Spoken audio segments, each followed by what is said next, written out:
Hi, today we're going to find out, hopefully, if I can fly one of these. This is an Eachine Wizard x220. It's a racing FPV quadcopter, and I've never flown one before. There's a high chance I might crash it, so we're going to find out. Let's go. Now I've come out to my favourite flying spot. It's a field in Hampshire, and you know, has some interesting features, but it also is quite nice and open. Unfortunately today it's about 3 degrees and it is blowing a bit of a gale. It's not ideal conditions to try and learn to fly a new quadcopter that could go horribly wrong. It's not my first drone. I've had 4 before this, a couple of small indoor flying toys, which are quite useful actually for teaching you how to fly something that has very little control.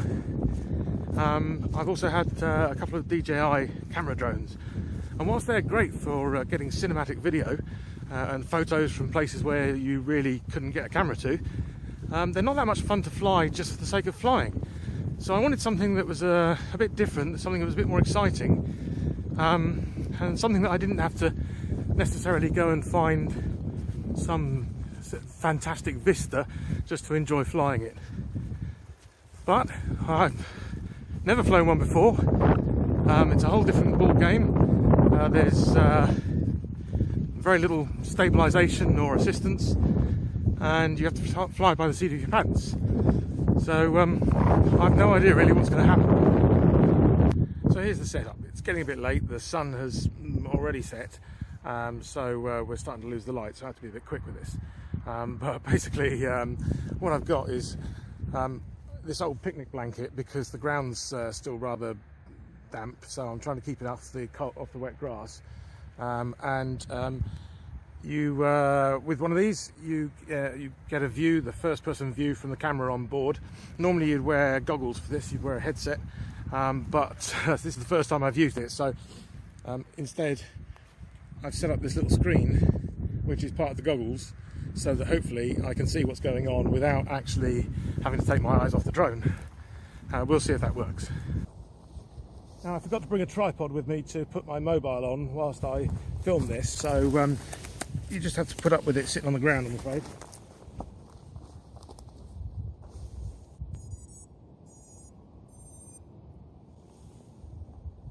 Okay,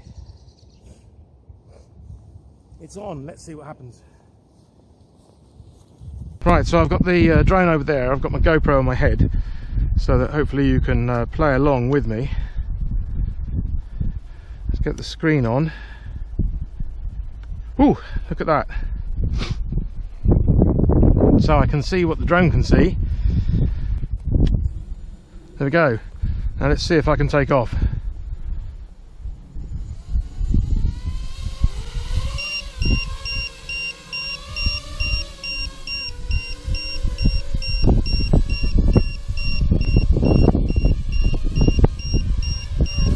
It shouldn't really be beeping like that. I think that's the alarm for the battery. I don't know why it's making such a racket already. If you can see that, but that's what the drone can see, or what I should be able to see if I'm wearing goggles. Seems to lose quite a lot of height when you put a yaw in. I'm going to switch to less baby mode. It seems to be getting away from me. Come back.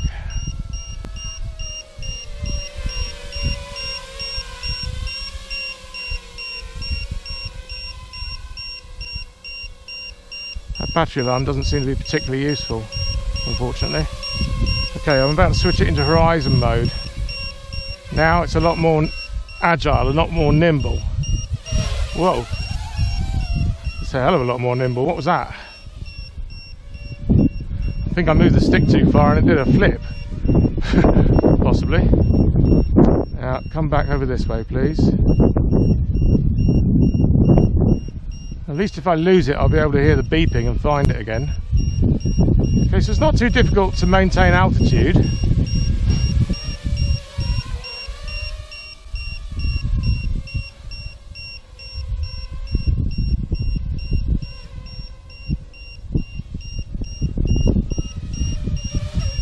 I am mostly making it do that wobbling.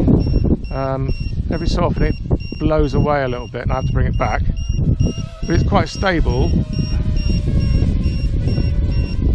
in horizon mode. Horizon mode means that when you let go of the stick, it flips back to level. It doesn't stop it drifting because it's got no GPS, but when you let go of the stick like that, it returns to the level. I'm going to try and land it on the mat and see what the battery status is. Should be alright. I'm going to put it back into angle mode for that. Now you can see that it's a lot more stable and doesn't lean over so much. I've no idea if I'm going to be able to land it on the mat, to be honest. This is probably foolish.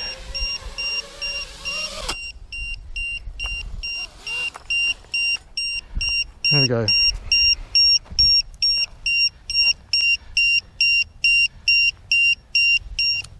Now there's no way the battery should be dead because it was charged up. Now I know it's flipping cold out here and that does affect the battery's life.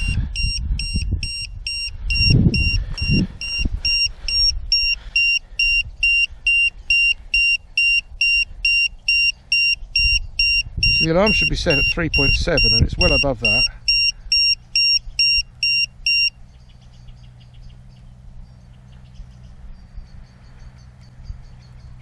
I'm going to drop the alarm down a bit, call it 3.5 and see what happens.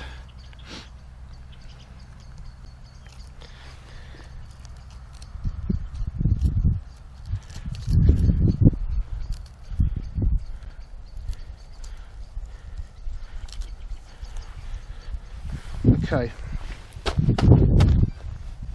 let's try it again. Quite encouraged that I sort of managed to land it on the mat actually. Alright, arm it, take off. Needs a bit of punch to get it off the ground.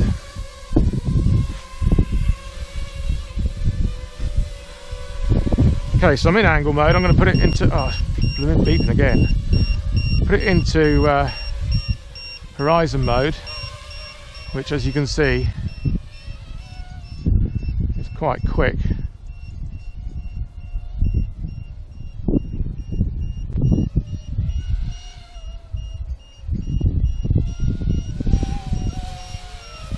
Difficult to tell which way it's going, to be honest. I should be watching the screen and see if I can get the hang of watching the screen.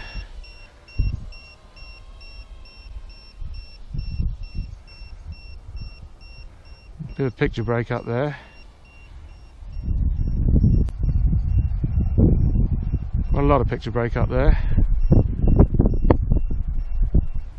Can't really tell which way it's going now.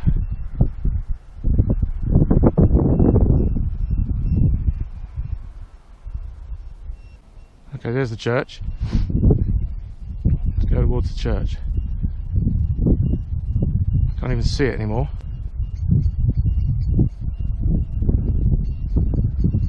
There it is. Okay, I'm going to put it back into angle mode because I'm panicking a bit. There's the church. Right, come back towards the church.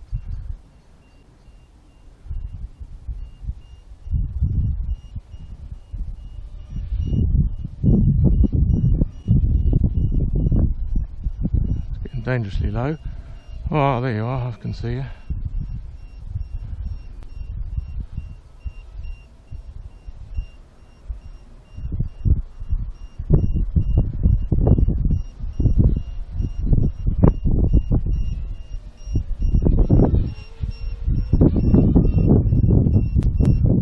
Try and bring it in now. Of course, there's no return to home on any of these things. You actually have to fly them. Right, here it is. Whoops! Crashed it into the tree.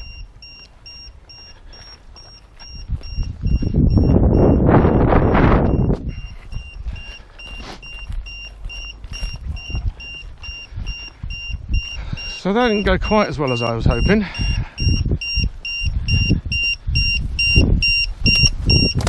Luckily, it's quite low in the tree.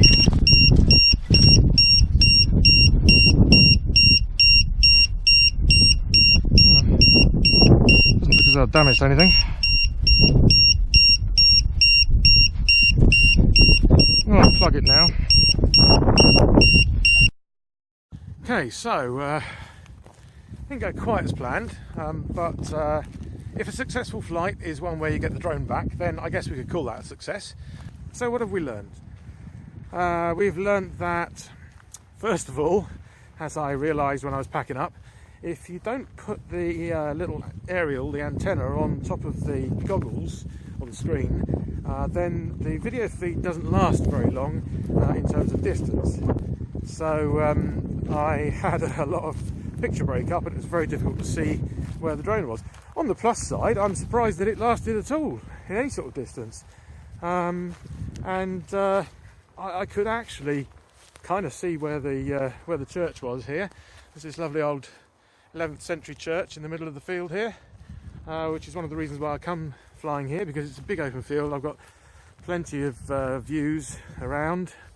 Unfortunately, some trees at the end, as we discovered, but this nice interesting church in the middle of the field. So I could use that as a reference point to get the drone back towards me, because the other thing that we learned was it's not really any different to flying one of those little Hubsan X4s, which is the first drone that I had. Once it's away from you any distance at all, it's really difficult to tell which way it's pointing. And with this one especially, because it's so quick, it's really fast. I mean, compared to DJI, compared to anything else that I've flown, it is so fast. And it just moves in such a... It just moves so quickly that you can't really decide, okay, I'm just going to go in a straight line for a bit and work out which way the drone goes. Because the way I used to work out which way the drone was pointing when I had a Hubsan X4 was I'd fly in a straight line, and if it didn't go left or right, I'd know it was coming to or from me, and then I would turn left, and if it started to fly to the left, I knew it was heading away from me. If it started to fly to the right, I knew it was heading towards me. But you can't do that with this, because you just don't have the time. It's so fast. What else have we learned? Well, it's quite a hardy little bugger. I mean, I crashed it into a tree and it doesn't appear to have sustained any damage whatsoever, so that's encouraging. It was fun. It was nerve-wracking. Unfortunately, I've only got one battery due to the fact that somebody forgot to order the charger for the spare battery, so I can't actually charge up the spare battery. But there's one on order, so we'll sort that out. So it was a very quick test today. I didn't get into acro mode. I'm starting to think that I may not get into acro mode for a little while. To be fair, it's quite breezy today. It's quite blustery, so I don't think that helped. I think that was blowing the drone away from me quite a bit of the time. But hey, it lives to fight another day. I should go home and charge up my one battery, and the weather's supposed to be better tomorrow, less wind, more sunshine, and hopefully I'll get out before it's dark. So I did have to wait for the rain to stop and the wind to drop today, and I shouldn't have to do that tomorrow. So check back next time and see if I've managed to crash it anymore.